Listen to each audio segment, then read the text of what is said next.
Welcome to the Thriving Farmer Podcast. I'm your host, Michael Kilpatrick. Our mission is to inspire, educate, and celebrate sustainable farming. We believe that you can build a profitable, sustainable farm that gives you true farm freedom. Join us as we talk to farmers, innovators, educators, and entrepreneurs to glean their top takeaways in business and life. Hey, Thriving Farmers, Michael Kilpatrick here with another episode of the Thriving Farmer Podcast. And today's guest is Tim Peterson, who is the co-owner of Arizona Grass-Raised Beef Company, Arizona cattle rancher, and they operate a USDA inspected processing plant and USDA commercial kitchen. They are your true ranch to table grass-fed beef operation. They manage their own ranches in Arizona, own and operate their own processing plant, and completely are integrated from the top to the sale. They practice regenerative agriculture by purchasing rundown, non-functioning ranches and rebuilding them with their crews and cattle genetics. This beef is certified by the American Grass-Fed Beef Association. Welcome to the podcast. Good morning. Thank you for having me. Absolutely. So, Tim, how did you get started farming or ranching? I grew up in Arizona, and we spent a lot of time in the outdoors. Mm-hmm. My dad worked on a few small ranches when I was growing up as a kid, but it was really out of my love for the outdoors, mm-hmm. and growing up in the outdoors of Arizona. My dad had several friends that were in the ranching industry, and I just always loved everything about raising food, ranching, and basically the Arizona outdoors. In the mid '80s, I got into the real estate appraisal business. Okay.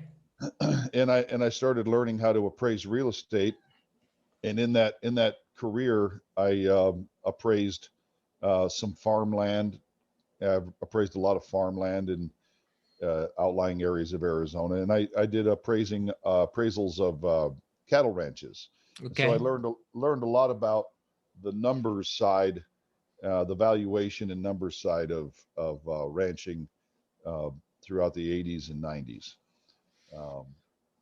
And then I kind of retired from appraising real estate and started developing land.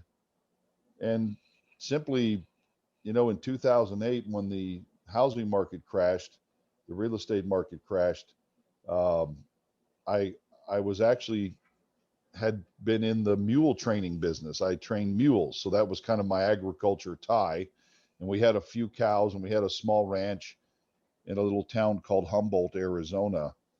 And so we packed mules and rode mules, and as a hobby, but kind of as a side business. And then I just thought, they're not building houses anymore. Nobody's developing land anymore. Nobody needs the skills that I developed in the real estate industry here in Arizona. And I took my development and real estate skills and bought my first ranch.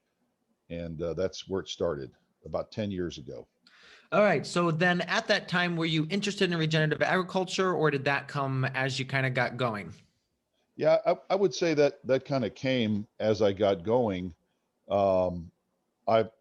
Because of my love for the outdoors and because Arizona and a lot of history in Arizona, the mm-hmm. cattle, mining industry. I went to a Regenerate conference maybe about 4 years ago, and it was put on by the American Grass-Fed Beef Association in New Mexico.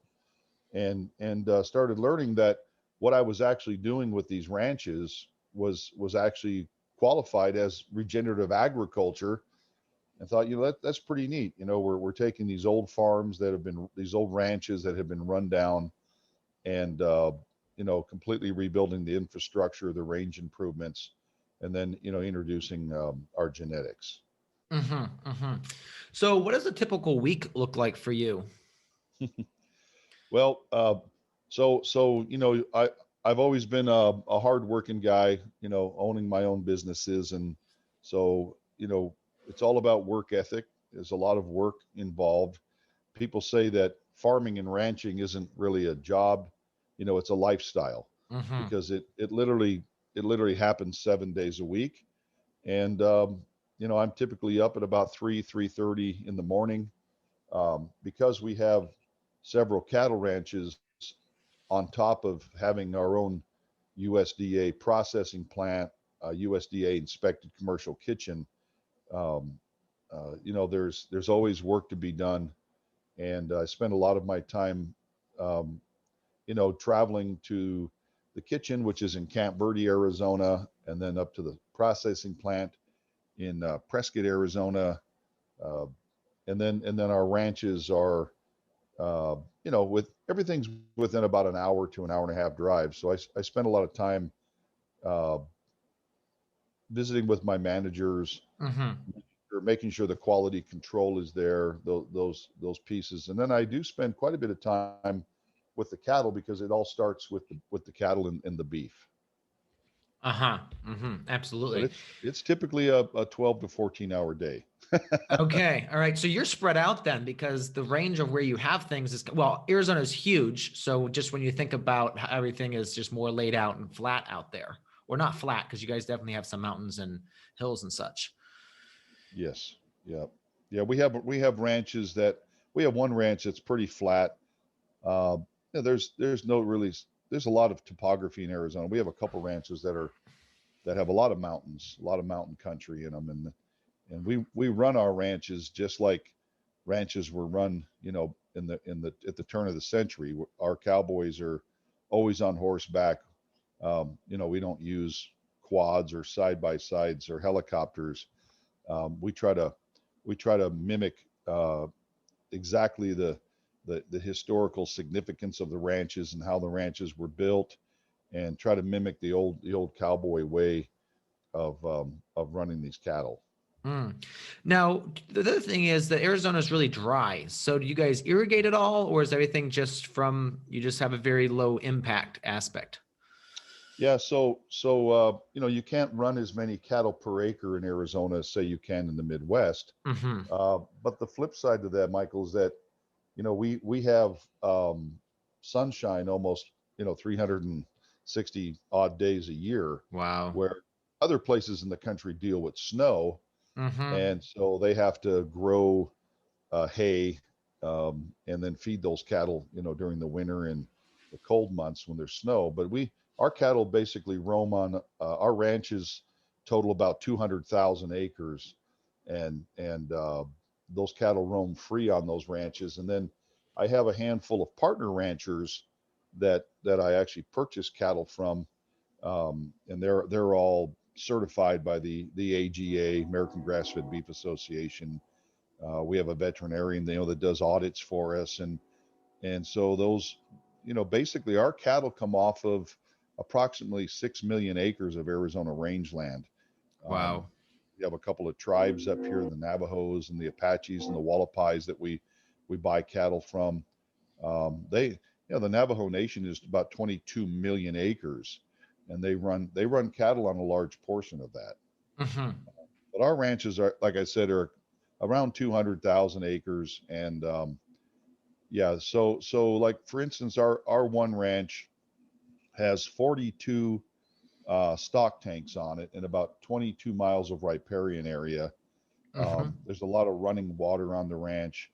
The ranch is it's contiguous with a lake down here, and even though it's the desert, people don't understand that there's really quite a bit of grass that grows in the desert, Okay. and a lot of grass, and there's actually more water than what most people would think.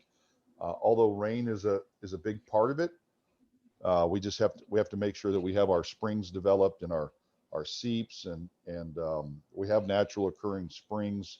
We have stock tanks that we develop. In the last 2 summers, on one ranch we've cleaned out and rebuilt over 32 stock tanks for water storage. Wow. Okay, so part of what your job is just to capture the existing rain that does hit the ground, is just make sure that it stops on your property, not run off. That's a big part of it. Yeah. Interesting. Okay. Mhm. So let's talk a little bit about your genetics. How have you worked on genetics? Have you developed genetics? What's kind of the core of your the breed that you use? Yeah. So 10 years ago, we we took some cattle that were very heat tolerant and desert tolerant, because we do have three ranches that are sort of in the high desert, and then they kind of range down into the Sonoran Desert. But there are cattle breeds out there that are a little more susceptible to, drier climates. They have to be rock-footed cattle. There's a lot of rocks in Arizona. Ah, They're not walking on grassy pastures all day long. We used a lot of Black Angus influence. And have you ever? I don't know if you ever heard of a Barzona breed. no, that's a new one for me. Yeah, and that breed was actually developed genetically on one of our ranches, the Boulder Creek Ranch in the Bradshaw Mountains. And we introduced some what I call a large body Corriente, which is basically a Spanish uh, bred cow. They're very hardy, strong, rock-footed cattle. And so we took about 6 years and started breeding the best of the genetics, and then reintroducing our calf crop, specifically the heifer crop, Mm, you know, back into the herd, picking out the best looking heifers, the best genetically sound heifers, and putting them back in the herd, and then introducing different bulls that would bring out, say, more bone, hmm. more ear, and just a better genetic for the topography and the the environment that they live in. Mm. And so I'm sure that over the years you're just getting a better, it's a more efficient cow on in Yeah, your environment. Very cool. yeah, we think so. And Uh, how many cows total do you have across all your ranches? on our ranching operation, we have about a thousand head of cattle. Okay. Um, if you add up some of our partner ranchers, we're probably looking at somewhere around 5 or 6 thousand head. Okay, so you got 200,000 acres and about 1,000 head. So Hmm. that means it's about 200 acres per cow, That's that's about approximately. right. Yeah. Wow, that's amazing. Okay, obviously it's a very extensive, but what does land cost out there?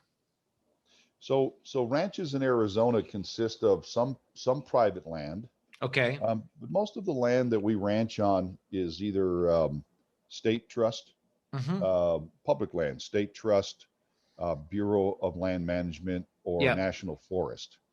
And Okay. so the ranches that we purchase and rebuild, we're running cattle on a lot of public land.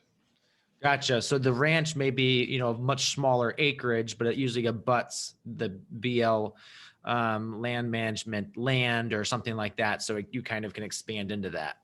Yeah, the headquarters is deeded land, Yes. and Gotcha. we call that base property. And Hmm. then we have several hundred acres of irrigated ranch land in the Verde Valley, which is all deeded land that we lease and own. Gotcha. All right, very cool.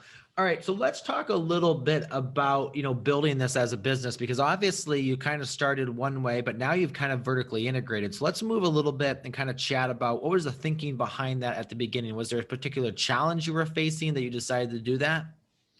Yeah, the challenge in Arizona is we don't have a lot of processing plants, slaughter plants, Mm, and we only have a couple of plants that are USDA inspected. And if you want to sell your beef or your products over state lines, you have to be USDA inspected. So when I started out, I was going to a couple of farmers markets, and I was taking my cattle down to Tucson. The University of Arizona down there has a meat science lab, and they also have a really nice processing plant. And a lot of ranchers in Arizona, especially in southern Arizona, use that plant, but it's not big enough, and it's not equipped to really do what I felt like we needed to do to be successful in the grass-fed beef business.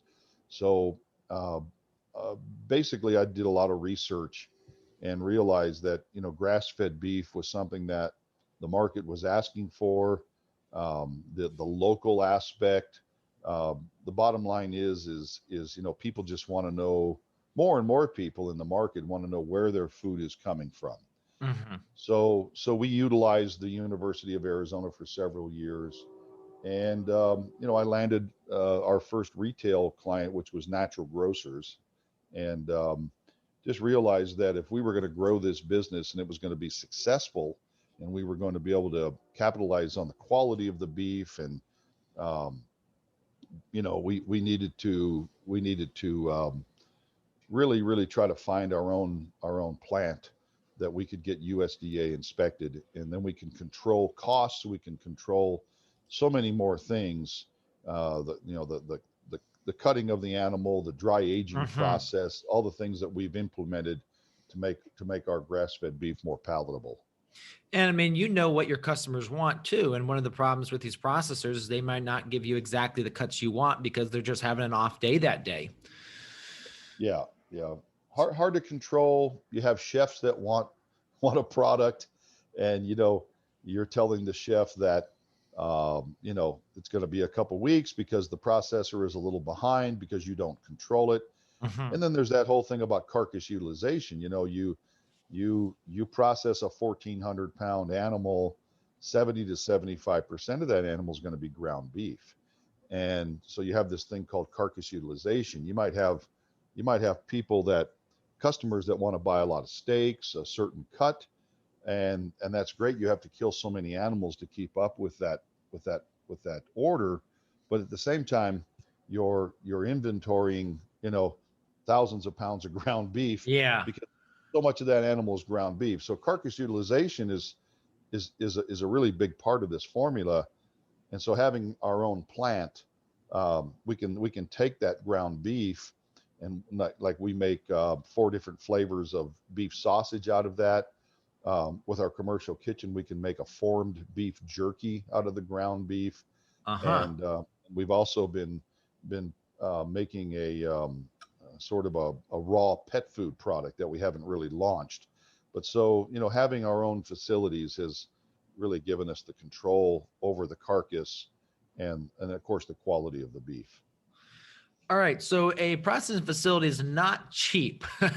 No. um, so how did you have to go out and find funding for this? Were you able to end up self-funding it yourself? Kind of walk us through that, because this is something I think, because I mean, your problem is not unique. Is there are so many farmers in the U.S., especially now because of the massive demand jump in all the Yes. local food.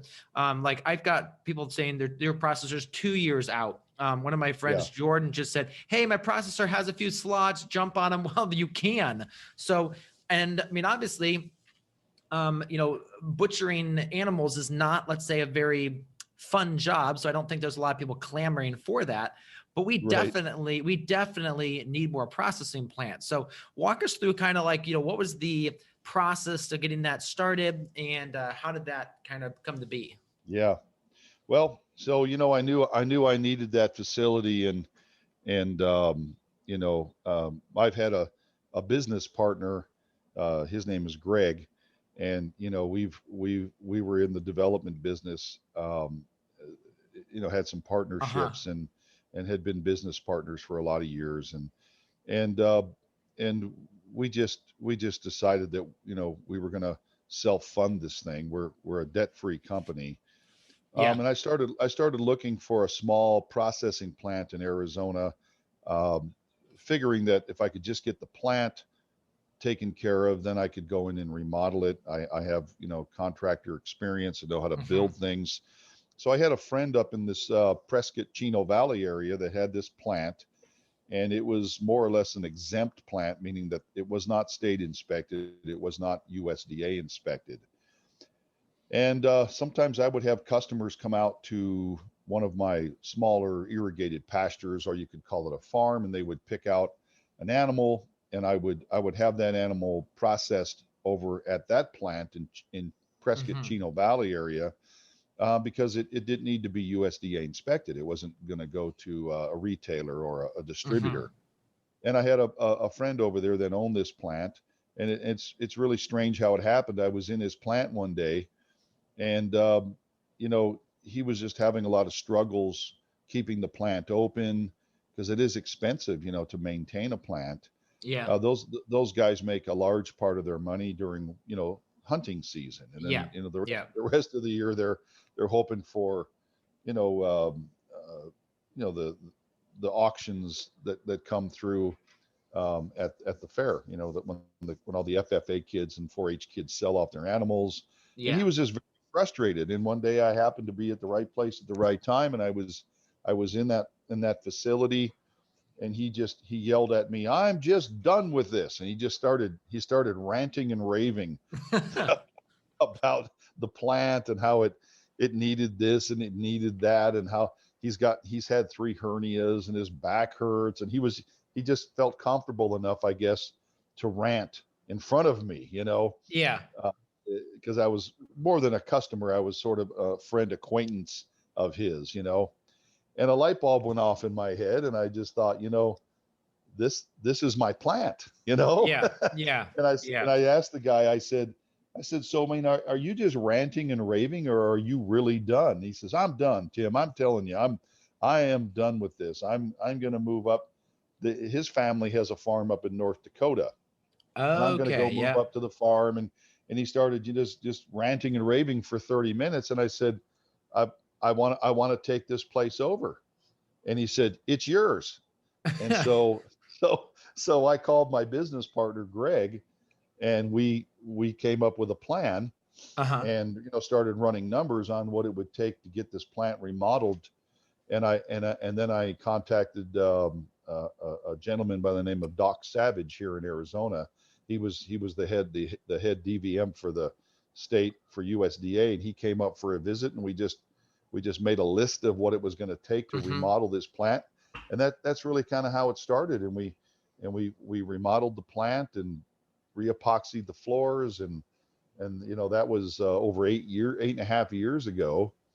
And we've added a dry age cooler. We've added a larger grinding facility. We've added on to the plant, upgraded the electrical system, upgraded, septic system, and over 8.5 years, we've built it into, uh, quite a nice little plant. Mm-hmm. But that's really as simple as how it happened. And and yes, it is expensive. The good news is that we had the capital Mm-hmm. to Mm-hmm. come in and do that, because we had been in other businesses prior to this, and and being just being blessed to have availabilities to the funds, and being able to get it underway. Yeah. Now, so one of the things I think you pointed out there is you brought in someone from the state that would be, to give you an idea of what you needed to do. So it's not like you went in blind. You had someone come out, you walked through, figured out what they were needing to get from Hmm. you so you could go certify it. Um, Yes. and then you went ahead and just did what you had to do. What Yes. were some of the things? Were there any like back and forth with them about like, hey, I want you to do it this way? And you're like, well, maybe we could do it more like this, or was it you just like went exactly like they wanted? Well, there's not a lot of compromise with the federal government. USDA, we're very proud to be a USDA inspected facility. Yeah. Very proud to work with their inspectors, and we feel like our product is superior, because we are USDA inspected. And so when they came in and they gave me the protocol, and the punch list basically of what I needed to do, I got to be honest, I didn't really argue with them too much. Hmm. We wanted to build a really nice plant.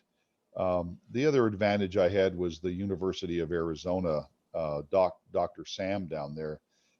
They're more, they're an educational facility, before they're actually a processing plant. And I had the great advantage of bouncing questions off of their heads, and Yeah. uh, in fact, I got all my HACCP certified training down there. And some of the first people I hired in the plant, I took down to the University of Arizona, and they were nice enough to let us come in and during slaughter and processing, and let my people kind of, observe the USDA way, so to speak. Hmm. So my wife had a hand in doing all the paperwork, So I got to be honest, I didn't really argue with him too much. I was very nervous, Hmm. kind of overwhelmed. I can imagine. I've never done this before, and I tell you, the very first carcass I ever stamped with, the USDA ink, our little bug number on there. I could tell you, I had a little tear running down my cheek, and I bet you did. Yeah. I was very, very happy because a lot of work went into remodeling the plant. There's a Hmm. lot of work that goes into the paperwork. There's a lot of checks and balances and critical control points and all the USDA regulation that goes into having one of these plants. Yeah. Um, very a lot of hard work is really the best way to put it. Now, remind me, with a USDA plant, you have to have an inspector on the floor at all times of the killing, correct? Yes. Yeah. Okay, so you've got an inspector there that basically is there on site. Hmm. Um, yeah, and I know it really ranges too, depending on the inspector that you have, how they are seeing things. Because I remember talking with Joel, for the longest time, 80% of their livers were getting disqualified, and Right. and then all of a sudden the inspector changed, and now they had liver because he was looking at how the livers were differently. So, yeah, and I never really know what you're going to get, and it's kind of it's challenging. They So all they let's all have yeah. they all have their own little personal idiosyncrasies, their own little personal things that they key Yeah. me in on. So, Yeah. So with the plant, now that kind of gives you a ton of flexibility, and you only process beef through that, correct?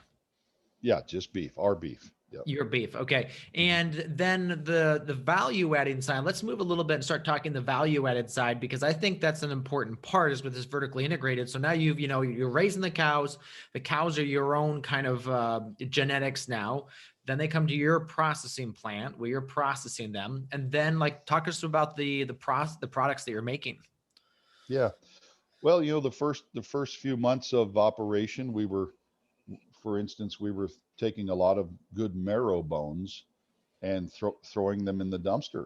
Mm, And people only buy so many marrow bones for their dogs. And my partner Greg and his wife Deb, they came up with this great idea to make a beef bone broth. okay. And so we started looking into different ways because carcass utilization is the name of the game. You've got to try to extract as much um, money, dollars out of that carcass as you possibly can. The big plants like JBS. I mean, they have hundreds and hundreds and hundreds of people that work for them, labor force, and they can extract more items. But as a small processor, as your local Arizona grown beef guy, it only pencils to, it has to pencil. There's a lot involved, labor, and so we started out with this bone broth idea, and in Camp Verde, Arizona, where I live, our headquarters is down here. Um, there was a small restaurant that had gone out of business with a kitchen in it, and so I got this great idea to call the owner and ask him if he would lease me the building, but I was only interested in really leasing the kitchen, and that's kind of where we birthed our bone broth business. So we bought some kettles, some steam jacketed kettles, and we started experimenting with bone broth and started doing the research on how to make nutrient dense bone broth under our Arizona grass raised beef label. And so it was great because now we could take the bones and we could add another level of profitability, and instead of throwing the bones away and or Hmm. maybe selling a small percentage of the marrow bones for dogs, or we take all the bones, including the ligaments and the tendons, and we freeze them and we ship them over to our freezer in Camp Verde, and we eventually got that kitchen USDA certified, because I think in the beginning the USDA really didn't know what to do with beef bone broth. Mm. But after a few months, they finally came to me and said, Tim, you're going to have to get USDA inspected, and so that whole process started over again with the kitchen. Yeah. So we started making the bone broth, and it became pretty successful, and we started selling it and marketing it the same way we market the beef, and then we got the bone broth in the natural grocers stores, which was a great client for us at one time. Um, and then we started getting into the tallow business, taking the fat and rendering it into tallow. And Hmm. so we have another partner that we work with on that side of the equation. So the fat doesn't go to waste. And then when the bones are done cooking and all the marrow's cooked out of them, you'd be amazed at how much nutrition is still left in those bones. So we clean the bones, and we purchased a hammer mill, and we actually take those bones and turn that into bone meal. So there's another level of profitability, for the bones. Okay, so Uh, the bone meal, where does that go? What's the use of that? People buy bone meal as fertilizer. Okay, so it's Um, just going to a fertilizer then. yep, and then we also put it in our raw pet food. Oh, Uh, yeah, so absolutely. so so that helps out on that end of the spectrum as well. All right, so then how big are these kettles? You talked about these steam jacketed kettles. Yeah, so we have quite a few of them now, and they average about 80 gallons a Wow. piece. And we do, oh my goodness, we do, oh Lord, we do several hundred, yeah, maybe 400 or 500 gallons of broth a week. We probably bottle, now we're bottling somewhere around 25 to 3,000 bottles of tallow in our Okay. kitchen, the fat. Yep. And so the kitchen, we've actually taken over the whole building several years ago and completely remodeled it and added more kettles and added more space for more kettles. and and we've set it up to where we can grow into it. Yeah, yeah. And so Okay, so then the okay, well, actually let's move into now the marketing side, because obviously you're talking about these massive quantities of bone broth, and then the tallow. Is that all sold online, or do you have a retail store, or how are you now moving this? yeah, the tallow is sold under a company called Fatworks, and Okay. Fatworks basically owns the tallow, and they sell it through some of the Walmart stores, natural grocers, and Sprouts.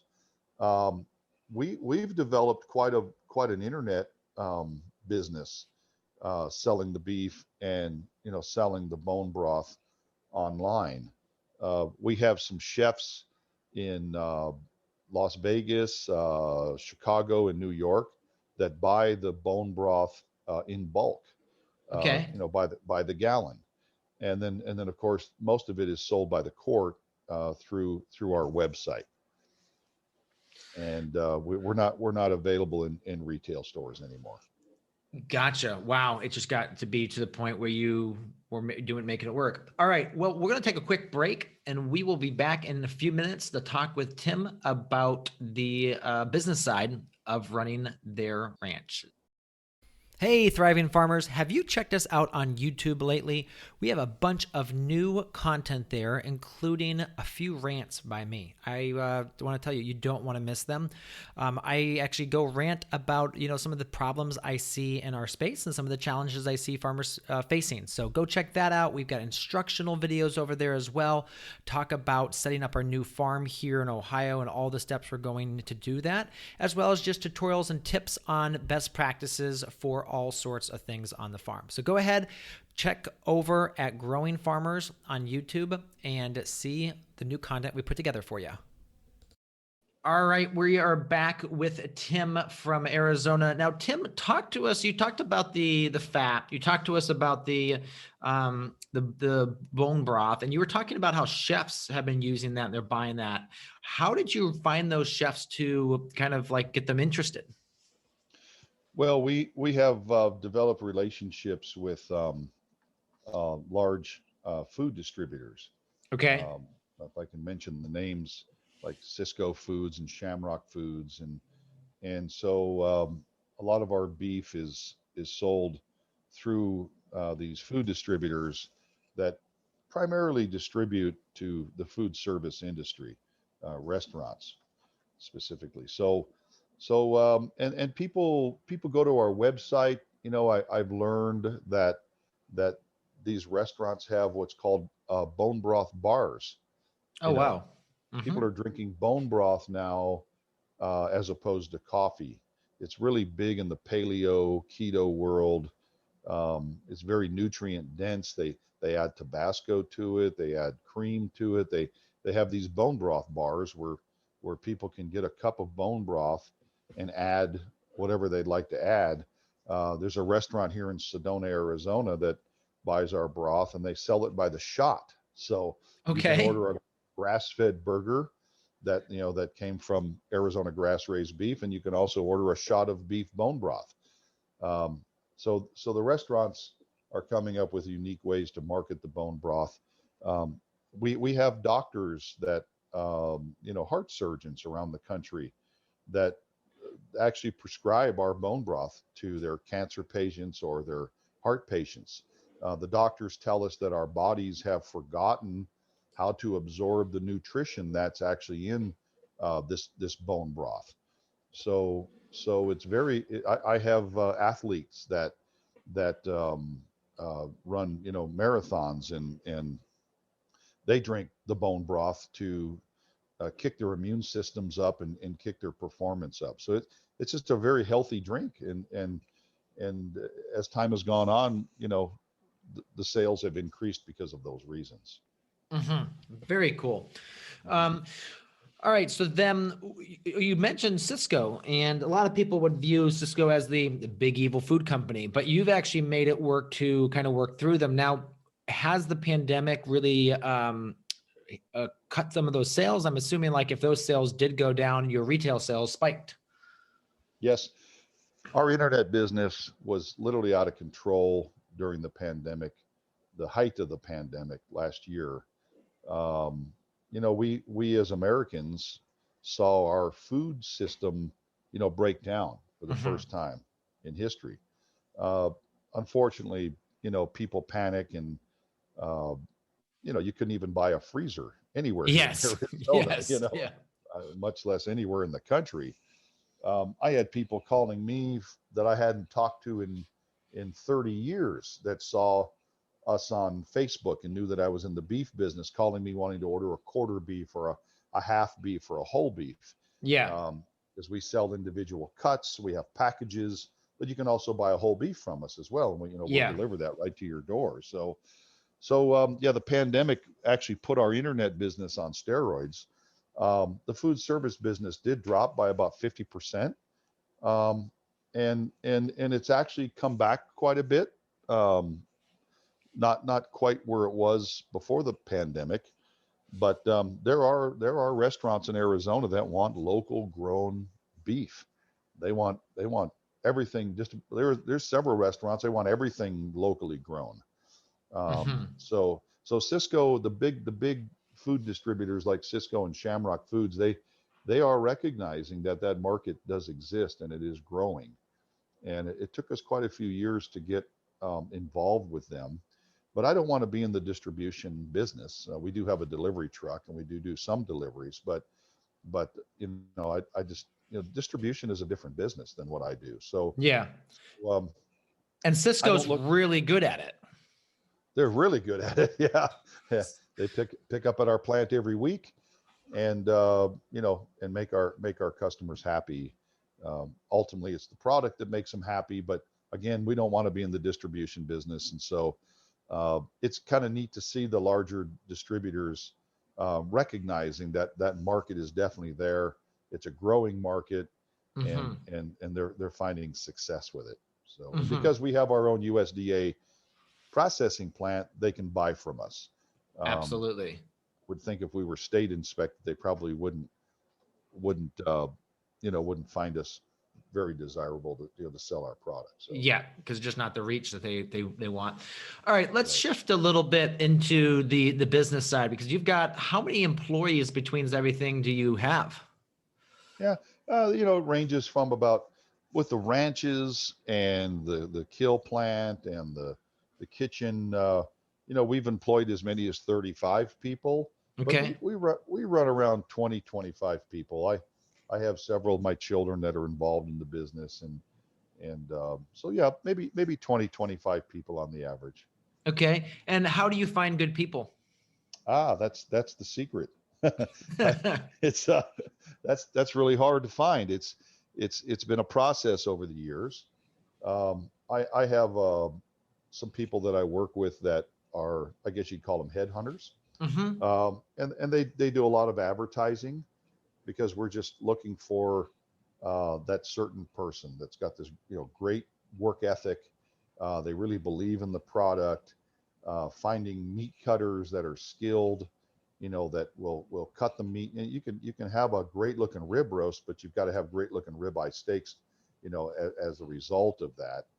But we work with a couple of employment agencies, and then these towns that we have our plants in, our smaller towns, and so we put the word out, and we, Mm-hmm. we get very lucky every once in a while, and we're able to find somebody that works out for us.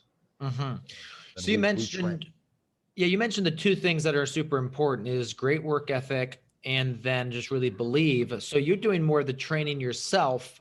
You're just basically hiring for work ethic and that they believe in what you're trying to do.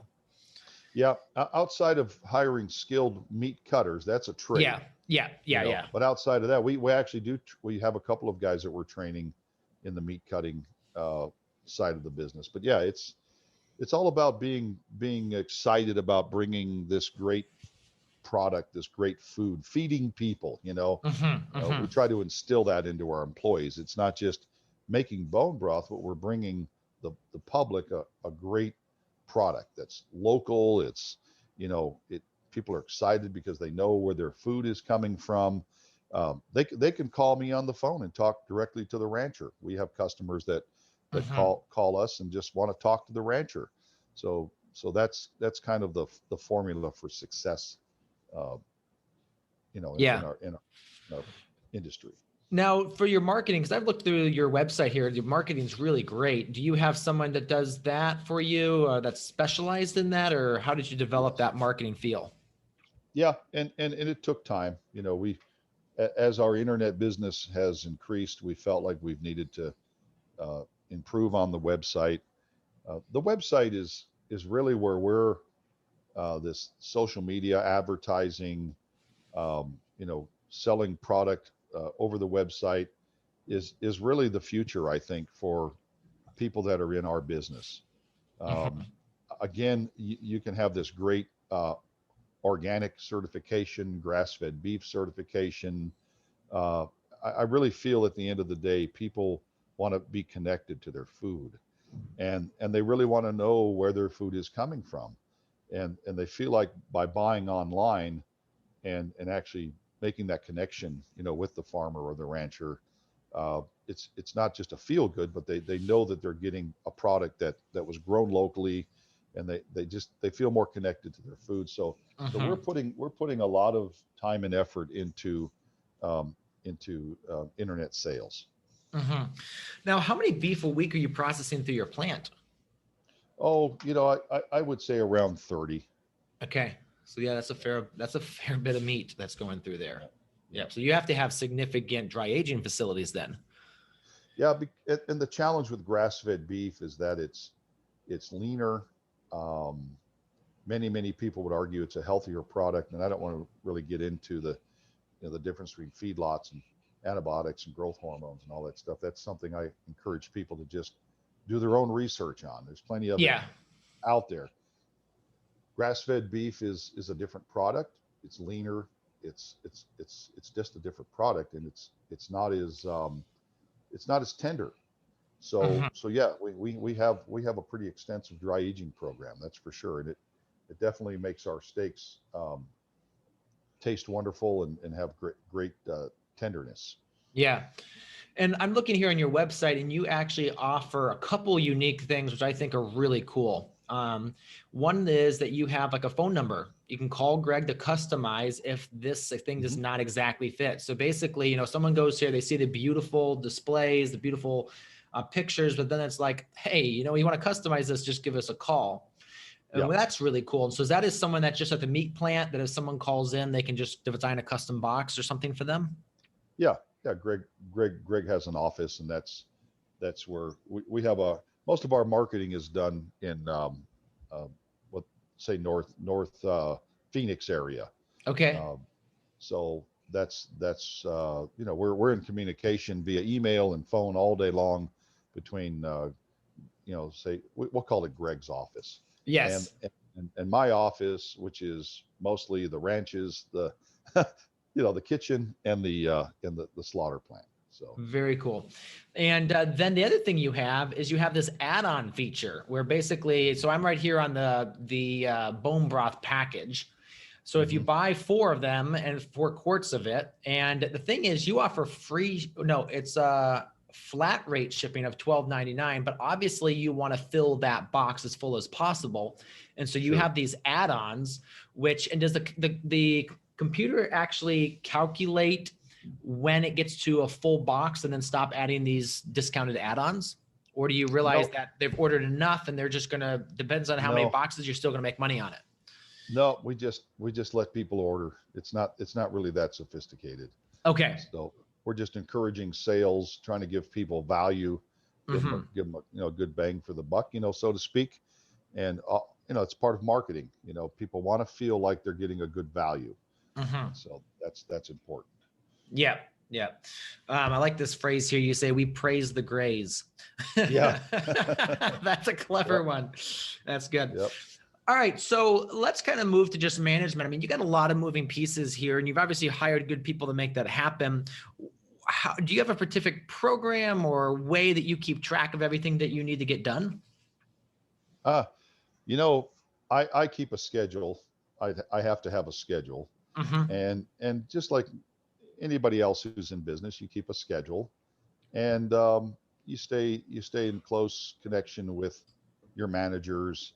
Um, I I work with Farm Bureau a lot, Arizona Farm Bureau. I sit on the board. I have I have people that like to call me and because we're the only ranching operation probably in the western United States that actually has cattle ranches and has Mm-hmm. processing facilities. And I'm on a couple of advisory boards at the Arizona Department of Agriculture. Those things keep me kind of busy, Mm-hmm. but the priority is for me is always quality of the product, Mm. and just nobody is going to. I've learned in 34 years of being in business that nobody's going to run this business like me. Mm-hmm. And we have great employees, but at the end of the day, there's a lot of moving parts, and we're in the food business, and there's so many things to deal with: temperatures and the quality of the cows and the quality of the product, and the just the dry aging process took me 6 months to put together. Our hamburger patty took 6 months to develop. I mean, there's a Wow. lot of developing because Yeah. we're a growing company, and it's the answer to your question is simply yes. I have a schedule. I start in the morning and I run as hard as I can all day Yeah. long. And And do you have an assistant that kind of keeps you on track with some of this, or? yeah, my wife, Okay. she helps me out a lot. you know, hey, honey, can you do this? Hey, can you help me with that? Yeah. And get this done and get that done because I struggle with details. I'm more of a big picture guy. Mm-hmm. Mm-hmm. Mm-hmm. And like today, I'm at the office in the kitchen Yep. and doing this great interview, and I have to go to Prescott, and I have to buy a truckload of peeled poles because we're rebuilding quite a few miles of fencing on one of our ranches that we're rebuilding. Okay. I'll stop at the kill plant on the way into Prescott, check up with my manager, meet with him briefly, walk around and just stick my nose in a few things. Mm-hmm. And I'm proud to tell my people, hey, I'm micromanaging you, and then I laugh. Yeah. But that's Yeah. what it takes. That's Yeah. that's just what it takes. And But because you said that, that's not micromanaging, because it's the management by walking around, just making them feel your presence. yeah, And I can tell that you're not the guy that's, checking up on every tiny little thing, but you are going to be there.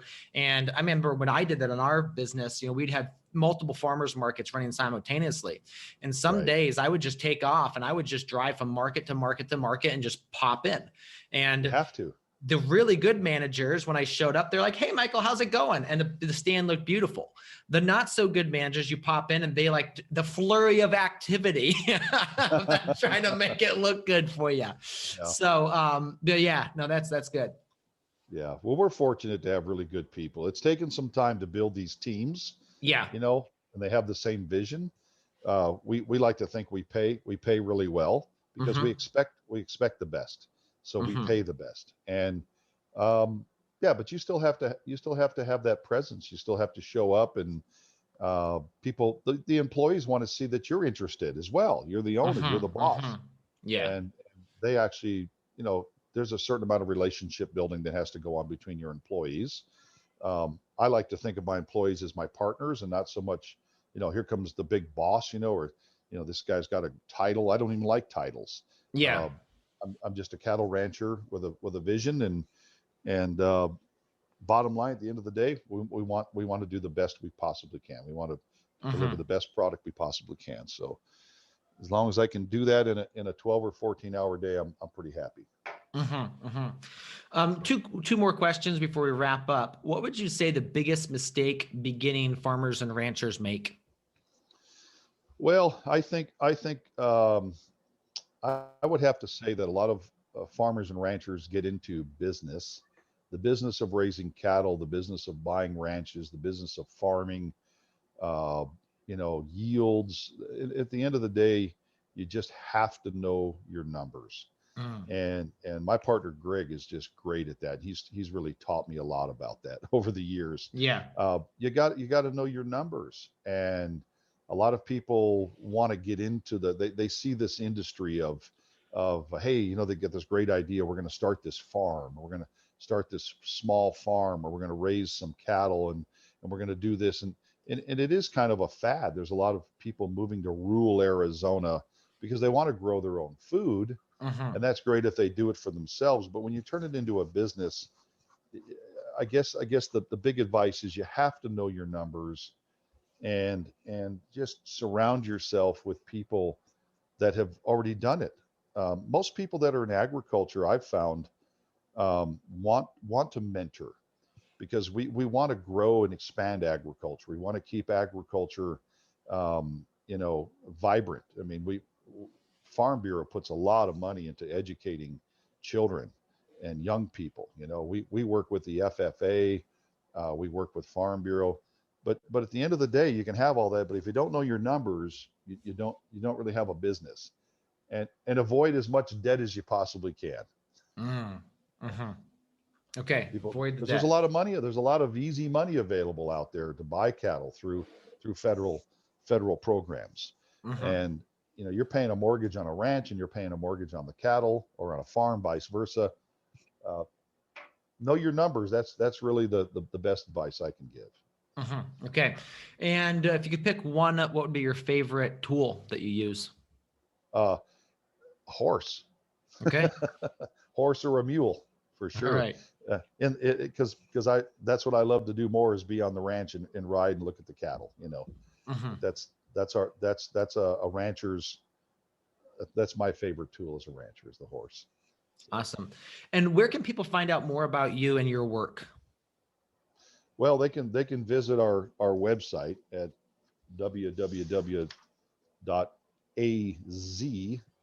www.azgrassraisedbeef.com, and that's really the best place to find out about our company. Mm-hmm. Yeah, it's a great If they want, website. A lot of cool stuff over there. yeah, and they can contact Greg, and if people want to talk to me personally, Greg passes that information on to myself.